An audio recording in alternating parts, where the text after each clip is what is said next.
ഇന്ന് എക്സ്പ്ലെയിൻ ചെയ്ത് പോകുന്നത് കൈജ നമ്പർ 8 എന്ന് പറഞ്ഞ ജാപ്പനീസ് ആനിമി TV സീരീസിൻ്റെ സീസൺ 2 അതിലെ 11ാമത്തതും അവസാനത്തെയുമായിട്ടുള്ള എപ്പിസോഡാണ് സീസൺ 2 അവസാനത്തെ എപ്പിസോഡ്. സോ ഇവിടെ വെച്ച് സീസൺ 2 അവസാനിക്കുകയാണ്. ഇനി അടുത്തതായിട്ട് ഏത് ആനിമിയാണ് ചെയ്യേണ്ടതെന്ന് നിങ്ങൾ ജസ്റ്റ് ഒന്ന് കമൻറ്റ് ചെയ്ത് പറയുക.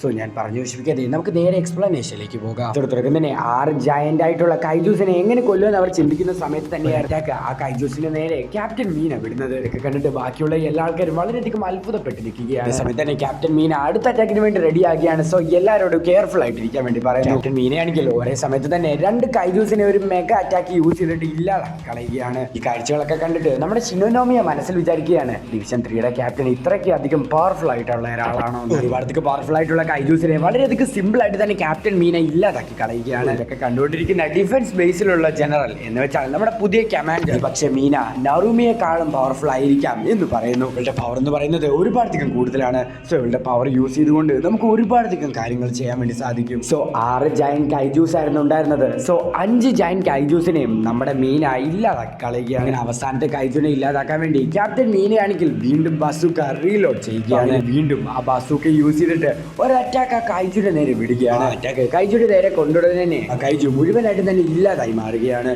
ഈ സ്ഥലത്തിലുള്ള കൈജൂസിനെ എല്ലാത്തിനെയും ക്യാപ്റ്റൻ മീന ഇല്ലാതാക്കിയിരിക്കും. ഈ ഏരിയ മുഴുവനായിട്ടും കൺട്രോളിലാണ് ഉള്ളത്. ഇതോടെ ക്യാപ്റ്റൻ മീനയുടെ പവർ എന്ന് നമ്മുടെ കാഫ്ക വളരെയധികം സന്തോഷത്തോടെ അലച്ചു പറയുകയാണ്. ക്യാപ്റ്റൻ മീനയുടെ ശക്തിയുടെ അടുത്ത് നിന്റെ ഒന്നും ശക്തി ഒന്നുമല്ലടാ എന്ന് നമ്മുടെ കാഫ്ക വളരെയധികം സന്തോഷത്തോടെ പറയുകയാണ്. ജപ്പാനിൽ മെയിനായിട്ട് നടന്നുകൊണ്ടിരുന്ന ഒരുപാടധികം കൈജു അറ്റാക്സും ഡിഫൻസ് ഫോഴ്സ് ഉള്ളതുകൊണ്ട് തന്നെ അവർക്ക് മാക്സിമം ഡിഫെൻഡ് ചെയ്യാൻ വേണ്ടി സാധിച്ചിട്ടുണ്ട്. ഒരുപാടധികം കൈജു അറ്റാക്സ് ഉണ്ടായിരുന്നു. സോ ഇതെല്ലാം ഡിഫൻസ് ഫോഴ്സ് അധികം കഷ്ടപ്പെട്ട് ഹാർഡ് വർക്ക് ചെയ്ത് ഇവർ ഡിഫെൻഡ് ചെയ്യുകയാണ്. ഇവിടെ തന്നെ ഒരുപാടധികം അറ്റാക്സ് ഇപ്പൊ കുറഞ്ഞു വന്നിരിക്കുകയാണ്. കൈജൂസിന്റെ അറ്റാക്സ് ഒക്കെ കുറഞ്ഞു വന്നതോട് തന്നെ ഇപ്പം സിറ്റി മുഴുവനായിട്ട് തന്നെ അവരുടെ കൺട്രോളിലാണെന്ന് സയന്റിസ്റ്റ് ഒക്കെ പറയുക. ഈ കാര്യങ്ങളൊന്നും കണ്ടിട്ട് ഡിഫൻസ് ഓഫീസേഴ്സിനൊന്നും വിശ്വസിക്കാൻ വേണ്ടി സാധിക്കുന്നില്ല. മെയിൻലി ഷിനോമിയയ്ക്കും നറൂമിയയ്ക്കും വിശ്വസിക്കാൻ വേണ്ടി സാധിക്കുന്നില്ല. കൈജു നമ്പർ 9 എന്ന് പറയുന്നത് വളരെയധികം ഇന്റലിജന്റ് ആയിട്ടുള്ള ഒരു കൈജു ആണ്. സോ ആ കൈജു മെയിൻലി എന്തോ ഒന്ന് പ്ലാൻ ചെയ്യുന്നു. ഇതിനെക്കാട്ടിൽ വലിയത് എന്തോ വരാൻ വേണ്ടി പോകുന്നുണ്ട്. കൺട്രോൾ ചെയ്യാൻ പറ്റാത്തതിന്റെ അത്രയും കൈജു അറ്റാക്സ് ആയിരുന്നു സിറ്റിയിൽ വന്നുകൊണ്ടിരുന്നത്. സോ അതെല്ലാം ഡിഫൻസ് ഫോഴ്സ് ഡിഫെൻഡ് ചെയ്തതുകൊണ്ട് തന്നെ എന്ത് അറ്റാക്ക് വന്നാലും അവർക്ക് ഡിഫൻസ് ചെയ്യാൻ വേണ്ടി സാധിക്കുമെന്നുള്ളൊരു കോൺഫിഡൻസ് അവർക്ക് കിട്ടിയിട്ടുണ്ട്. കൈജു നമ്പർ 8, നീ എത്ര നേരം ട്രാൻസ്ഫോം ചെയ്യാതിരിക്കും?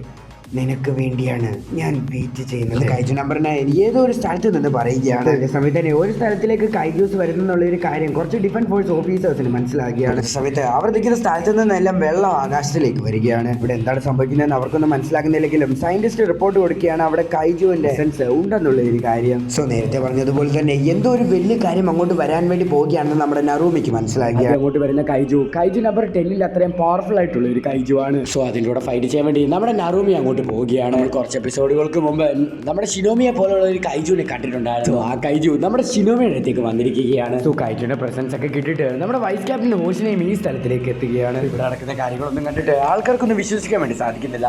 കാരണം 90% മേളിലുള്ള പവേഴ്സ് ഉള്ള കൈജൂസ് ഒക്കെയാണ് ഇപ്പോൾ ഇവിടെ വന്നിരിക്കുന്നത്. ഇതൊക്കെ കാണുന്ന സമയത്ത് നമ്മുടെ ജനറലിനൊന്നും പേടി വരുന്നുണ്ട്. നടക്കുന്ന എല്ലാ കാര്യങ്ങളും എല്ലാ ഡിഫൻസ് ഫോഴ്സ് ഓഫീസേഴ്സിനെയും അറിയിക്കാം. നമ്മൾ ഇത്തരം കാലവും കാണാത്ത രീതിയിലുള്ള കൈജൂസ് ഒക്കെയാണ് ഇപ്പോൾ വന്നിരിക്കുന്നത്. 11, 12, 15. ഇപ്പൊ നമ്മുടെ ഷിനോമിയുടെ അടുത്ത് നിൽക്കുന്ന കൈജു ആണ്. കൈജു നമ്പർ 15. കൈജു നമ്പർ 15 ഷിനോമി എന്ന് പറയുന്നത് ഒരു വലിയ അറ്റാക്ക് തന്നെ നമ്മുടെ ഷിനോമിയുടെ നേരെ വിടുകയാണ്. സോ അറ്റാക്ക് ഷിനോമിയെ ഡിഫെൻഡ് ചെയ്യാന്ന് വിചാരിച്ചെങ്കിലും ഷിനോമിയെ കൊണ്ട് ആ അറ്റാക്ക് ഡിഫെൻഡ് ചെയ്യാൻ വേണ്ടി സാധിക്കുന്നില്ല. ആ അറ്റാക്ക് കാരണം ഒരുപാടത്തേക്ക് ഡിഫൻസ് ഫോഴ്സ് ഓഫീസേഴ്സിന് പരിക്കുകൾ സംഭവിക്കുകയാണ്. സോ നമ്മുടെ ഷിനോമി എഴുന്നേറ്റ് നോക്കുന്ന സമയത്ത് നമ്മുടെ നറൂമിനെ ഹോഷിനെയും അവിടെ ഒന്നും കാണുന്നില്ല. എന്താണ് ശരിക്കും സംഭവിക്കുന്നതെന്ന് നമ്മുടെ ഷിനോമിക്ക് കറക്റ്റ് ആയിട്ട് മനസ്സിലാക്കുന്നില്ല. അതേ സമയത്ത് തന്നെ നമ്മുടെ ഹാസിനോ ഗാവ ഷിനോമിയോട് കറക്റ്റ് ആയിട്ട് എക്സ്പ്ലെയിൻ ചെയ്ത് കൊടുക്കുകയാണ്. കൈജൂസിന്റെ മെയിൻ പ്ലാൻ എന്ന് പറയുന്നത് തന്നെ പവർഫുൾ ആയിട്ടുള്ള ആൾക്കാരെ സ്പ്ലിറ്റ് ചെയ്തിട്ട് ഓരോ ആൾക്കാരായിട്ട് ഇല്ലാതാക്കി കളയാനാണ്. സോ ഇതൊരു വലിയ പ്രശ്നം തന്നെയാണ്. നമുക്ക് കൈജൂസിനെ കുറിച്ചുള്ള വലിയ കാര്യങ്ങളൊന്നും അറിയത്തില്ല, പക്ഷെ കൈജൂസിന് നമ്മുടെ വീക്ക്നെസ്സും എല്ലാം അറിയാം. സോ അത് മാത്രമല്ല ഈ കൈജൂസിനൊക്കെ മൾട്ടിപ്പിൾ ആയിട്ടുള്ള പവേഴ്സും ഉണ്ട്. അതുകൊണ്ട് തന്നെ ഈ കൈജൂസിനൊക്കെ ഇല്ലാതാക്കണമെന്ന് പറയുന്നത് അത്രയ്ക്ക് സിമ്പിൾ ആയിട്ടുള്ള കാര്യമല്ല, പക്ഷേ നമ്മളെ കൊണ്ട് സാധിക്കും. തന്നെ നമ്മുടെ നറൂമി ഷിനോമിയോട് പറയുകയാണ്, മെയിനായിട്ട് നിന്നിട്ട് കൈജൂസിൻ്റെ കൂടെ ഫൈറ്റ് ചെയ്യും, ഞാൻ നിനക്ക് സപ്പോർട്ട്. ഈ കാര്യം കേൾക്കുന്ന സമയത്ത് നമ്മുടെ ഷിനോമി ഒന്ന് നല്ല രീതിയിൽ തന്നെ ചിന്തിക്കുകയാണ്. എനിക്കൊരു പ്രശ്നം സംഭവിച്ച സമയത്ത് എന്നെ രക്ഷിക്കാൻ ഒരാളുണ്ടായിരുന്നു, അതുപോലെ തന്നെ ഇപ്പൊ ബാക്കിയുള്ളവർക്ക് പ്രശ്നം സംഭവിച്ചിരിക്കുകയാണ്. സോ അവരെ രക്ഷിക്കാൻ ഞാൻ ഇറങ്ങിയേ സാധിക്കത്തുള്ളൂ.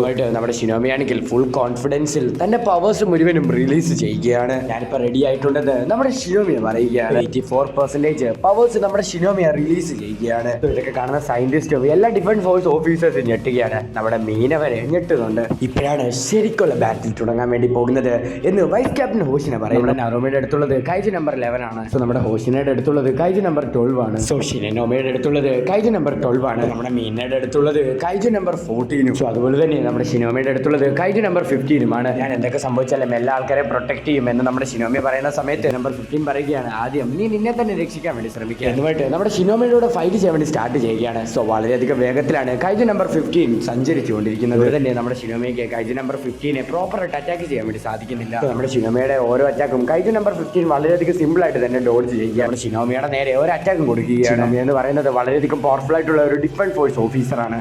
ഫ്യൂച്ചറിൽ ഇവൾ ഉറപ്പായിട്ടും ഒരുപാടധികം പവർഫുൾ ആയിരിക്കും. സമയത്ത് തന്നെ നമ്മുടെ ഷിനോമിയ കൈജു നമ്പർ 15 അറ്റാക്ക് ചെയ്തുകൊണ്ടിരിക്കുകയാണ്. ഒരു അറ്റാക്ക് പോലും കൈജു നമ്പർ 15 നേരെ കൊള്ളുന്നില്ല. സോ കൈജു നമ്പർ 15 ആണെങ്കിൽ ഇപ്പോൾ ഷിനോമിയനെ എടുത്തിട്ട് അടിച്ചുകൊണ്ടിരിക്കുകയാണ്. നമ്മുടെ ഷിനോമിയ തെറിച്ച് ഒരു ബിൽഡിംഗിലേക്ക് പോവുകയാണ്. അങ്ങനെ കുറച്ച് മുറിവുകളൊക്കെ ഏറ്റ് നമ്മുടെ ഷിനോമിയ ആ സ്ഥലത്തിലേക്ക് വീണ് കിടക്കുകയാണ്. ഷിനോമിയ വീണ്ടും അറ്റാക്ക് ചെയ്യാൻ വേണ്ടി പോകുന്നുണ്ടെങ്കിലും ആ കൈജു നമ്പർ 15 പറയുകയാണ്, അതൊക്കെ ചെയ്യാൻ വേണ്ടി പോവുകയാണെങ്കിലും അതിവിടെ വെറും യൂസ്ലെസ് ആയിരിക്കുമെന്ന്. നിന്റെ കയ്യിൽ ഒരു വെപ്പൺ ഉണ്ടായിട്ടും നിനക്ക് എൻ്റെ മേലെ ഒരു സ്ക്രാച്ച് പോലും ഉണ്ടാക്കാൻ വേണ്ടി സാധിച്ചിട്ടില്ല, നീ തീർന്നടില്ല. കണ്ടുകൊണ്ടിരുന്ന നമ്മുടെ ജനറൽ ഷിനോമിയനോട് വിട്ടുകൊടുക്കരുതെന്ന് പറയുകയാണ്. കൈജു നമ്പർ 15 കാണാനും നിന്നെ പോലെ തന്നെയാണുള്ളത്, നിനക്ക് ഉറപ്പായിട്ടും അവളെ ഡിഫീറ്റ് ചെയ്യാൻ വേണ്ടി സാധിച്ചു. നമ്മുടെ നറൂമി ആണെങ്കിൽ കൈജു നമ്പർ 11 അറ്റാക്ക് ചെയ്യാൻ വേണ്ടി ശ്രമിക്കുന്നുണ്ടെങ്കിൽ നമ്മുടെ നറൂമിനെ അറ്റാക്ക് ചെയ്യുകയാണ്. നിന്റെ കണ്ണ് യൂസ് ചെയ്ത് ഉണ്ടാക്കുന്ന ഇലക്ട്രിക്കൽ സിഗ്നൽസ് ഒരുപാടധികം പവർഫുൾ, അതിനെ എതിർക്കാൻ കുറച്ച് പാടാണ്. പക്ഷെ അതിനെ എതിർക്കാൻ വേണ്ടി സാധിക്കുന്ന ഒരു സാധനമുണ്ട്, വാട്ടർ. അതേസമയത്ത് തന്നെ നമ്മുടെ ഹോഷിനെ അടുത്തുള്ള കൈജു ആണെങ്കിൽ നമ്മുടെ ഹോഷിനെ എടുത്തിട്ട് അടിച്ചുകൊണ്ടിരിക്കുകയാണ്.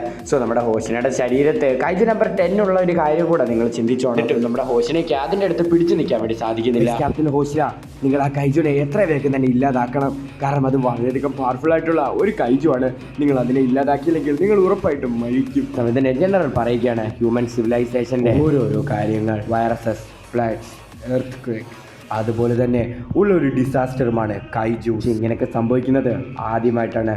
പക്ഷേ ഇങ്ങനെ സംഭവിക്കാനുള്ള ഒരു കാര്യം ഒരേ ഒരാളാണ്, അത് കൈജു നമ്പർ 9 ആണ്. ജ്യൂസിനെയൊക്കെ എലിമിനേറ്റ് ചെയ്യണമെന്നുള്ള ഒരു കാര്യം അത് വളരെയധികം പാടുപിടിച്ചൊരു കാര്യമാണ്.